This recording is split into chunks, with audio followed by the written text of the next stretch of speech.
मित्रांनो, परत व्हिडिओ सुरू करण्याचं कारण म्हणजे मी तुम्हाला रात्रीच्या वेळेस शेतकऱ्यांना कसल्या रस्त्याने जावं लागतं हे तुम्हाला दाखवतो.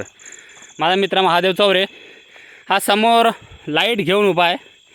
प्रत्येक वेळेस बुटामध्ये काही ना काही जातं, त्यावेळेस बूट चेक करावा लागतो, काही साफ तर नाही ना, या गोष्टीची खात्री करून घ्यावी लागते. त्यानंतर रात्रीचं चालत जा इलेक्ट्रिसिटीची वाट पाहत राहा. अशा प्रकारे मेहनत करून सुद्धा हाती जेव्हा काही येत नाही, बघा अशा प्रकारच्या वातावरणातून अशा प्रकारे पाणी वाहत आहे. इथून तुम्हाला निघायचं आहे. आता मला तर निघायची जरा लागली आहे पण ठीक आहे, चला. चप्पलीचं काम इथे आहेच नाही. बघू शकता तुम्ही किती घनदाट आहे. पायवाट, फक्त आणि फक्त पायवाट. त्या पायवाटीवरून जायचं. चप्पलीचा तर धिंगाणा झाला आहे बघा, तुम्ही बघू शकता. आमचे महादेव चौरे हे शिवकृपा ॲग्रो एजन्सीचे मालक आहे. शेतकऱ्याला जोडधंदा किती महत्त्वाचा आहे हे त्यांना लवकर लक्षात आलं आणि त्यांनी कृषी सेवा केंद्र सुरू केलं. त्याचं कारण म्हणजे असं की आता जर तुम्ही बघितलं तर याच्या आधी शेतकऱ्यांना माल विकणारे किंवा धंदा करणारे लोक हे प्रस्थापित लोक झालेत. म्हणजे ज्यांनी कधी शेतात पाय ठेवला नाही ते लोकसुद्धा शेतीचे प्रोडक्ट्स कोणते वापरावे हे आपल्याबद्दल ठरवावं लागले.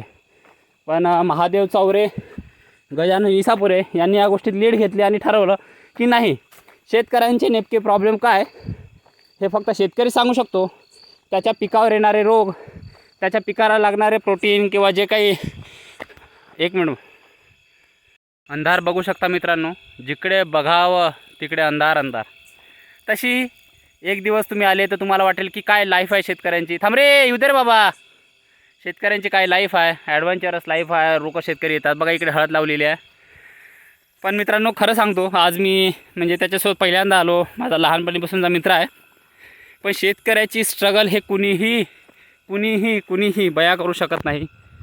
ते तुम्हालाच फील करावं लागेल की कशाप्रकारे शेतकरी आपल्या देशाचा सफर करतो.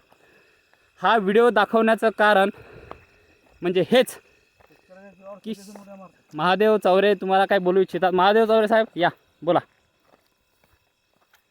हे घ्या, हे गळ्यात टाका आणि सांगा तुमचे ओपिनियन. हां, नमस्कार मित्रांनो, तुम्ही आता बघत आहात की रात्रीचे किती वाजले आणि कंडिशन काय आहे. रात्रीची लाईट आहे. शेतकऱ्याची व्यथा अशी आहे, अवघड जागचं दुखणं आहे. दाखवता येत नाही, सांगता येत नाही, कारण त्याच्याशिवाय दुसरा पर्याय उरलेला नाही. म्हणून मी नवयुवक शेतकऱ्यांना अशी विनंती करतो, त्यांनी शेतीला जोडधंदा म्हणून कुठला तरी पर्याय निवडावा, त्यानंतरच शेतीत उतरावं. महादेव, तुम्ही जो हा जोडधंद्याचा जो निर्णय घेतला, कृषी सेवा केंद्र, याच्या मागे तुमचा काय विचार होते? याचं असं एक हे होतं की मी अगोदर शेती करत होतो, पण मला असे प्रॉब्लेम फेस होत होते. ते तुमचे हेडफोन चिपकले का? नाही तर आवाज येणार नाही. हां, चिपकू नका देऊ. हां, बोला. म्हणजे माझं एक असं मत होतं की मी सुरुवातीला 2 वर्ष शेतीत उतरलो, पण मी बघितलं स्ट्रगल, त्यानंतर येणारं इन्कम, शेवटी काही हातात उरत नव्हतं. शेवटी उरत नाही म्हणजे मी आता एक एज्युकेटेड पर्सन, म्हणजे माझं BSc ॲग्री कंप्लीट असूनसुद्धा मला जर या शेतीमध्ये काही उरत नाही, तर अनएज्युकेटेड पीपल जे आहेत, जे शेतकरी आहेत, त्यांना काही वाचता येत नाही, लिहिता येत नाही, त्यांचं कसं असेल. म्हणून मी हा एक निर्णय घेतलेला आहे की आपण तर चालायचंच, पण सोबत घेऊन सर्वांना चालायचं. त्यासाठीच मी हा निर्णय घेतलेला आहे. शेतीला लागणारे जे काही वेगवेगळे प्रोडक्ट आहेत, काही गरज नसतानासुद्धा ते विकत आणावे लागतात, कारण त्याच्याबद्दल काही माहिती नसते. बस आमचं एक एवढं उद्दिष्ट आहे, शेतीसोबत कमी खर्चात जास्त उत्पन्न कसं काढता येईल आणि मातीशी कसं निगडीत राहता येईल याच्यावर जास्त भर चालू आहे. ऑर्गॅनिक शेती निवडा आणि माती तुमची सुपीक करा, त्यानंतर तुम्हाला फायदा होईल. तर महादेव, माझा एक प्रश्न असा आहे की आता सध्या सोयाबीनचे भाव असं म्हणतात की 3,500-4,000 हजार रुपयापर्यंत आहे. तर एका एकरामागे सोयाबीनला नेमकी लागत म्हणजे खर्च किती येतो आणि एका एकरामध्ये सोयाबीन होतं किती, ते जराशी हिशोब सांगाल का? या वर्षीचा जर हिशोब धरला आपण, यावर्षी लागणारा जो खर्च आहे यावर्षी लागणारा खर्चसुद्धा या उत्पन्नातून निघणार नाही शेतकऱ्याचा. सर्वसामान्य शेतकऱ्यांचा 99% शेतकऱ्यांचा खर्चसुद्धा निघणार नाही. कारण त्यामागचं कारण हे एवढा मोठा पाऊस झाला, एवढं मोठं नुकसान झालं आणि आणि ॲव्हरेज 4-5 एकरी पोते होत आहेत. हेक्टरी 10 पोते होत आहेत, 10 क्विंटल. आणि हेक्टरी खर्च लागतो आहे 30,000-35,000 रुपये. 10 क्विंटलला काय मिळत आहे?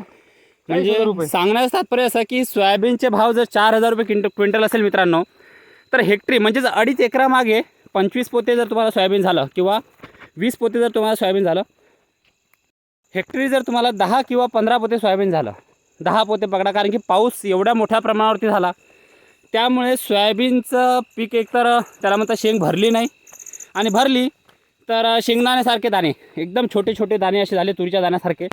त्यामुळे शेतीचा माल याची क्वालिटी हे बघा मित्रांनो, तुम्हाला दिसत असेल काचकुरी कशी लागते. काचकुरीबद्दल तुम्ही सगळ्यांनी ऐकलं असेल. काटे लागतात, प्रत्येकाच्या वावरात असे तारा लावलेले असतात आणि त्या ताराला कधी झटका मशीनसुद्धा असू शकते. झटका मशीननी फक्त माणूस मरत नाही असं म्हणलं जाते, पण तुम्हाला जर बिमारी असेल वगैरे तर तुम्ही त्या झटक्याने खूप मोठा प्रभाव तुमच्या होऊ शकतो. तर एका हेक्टरी मागे म्हणजे हेक्टर मागे जर तुम्हाला 15 पोते सोयाबीन जर होत असेल तर 15 चोक 60,000 रुपये. जर 4,000 भाव भेटला तर, पण सध्या सोयाबीनला भाव 3.5 ते 4च्या दरम्यान आहे. आता महादेव चौरे यांनी ज्या प्रकारे सांगितलं की सोयाबीनला भाव तर 4,000 आहे, 60,000चं सोयाबीन तुम्हाला मिळालं, पण त्याच्यामागे 32,000 ते 35,000 रुपये तुमचा खर्च झाला. म्हणजे वर्षाच्या शेवटी मग तुम्हाला आता ते ट्रॅक्टरमधून काढायचं आहे, तुम्हाला तिथपर्यंत न्यायचं आहे, त्याला ज्या बाजार म्हणतो आपण मंडी, तिथपर्यंत न्यायचं आहे, मग तिथे त्याच्यावर येणारा खर्च, तर तुम्ही 40,000 खर्च पकडा.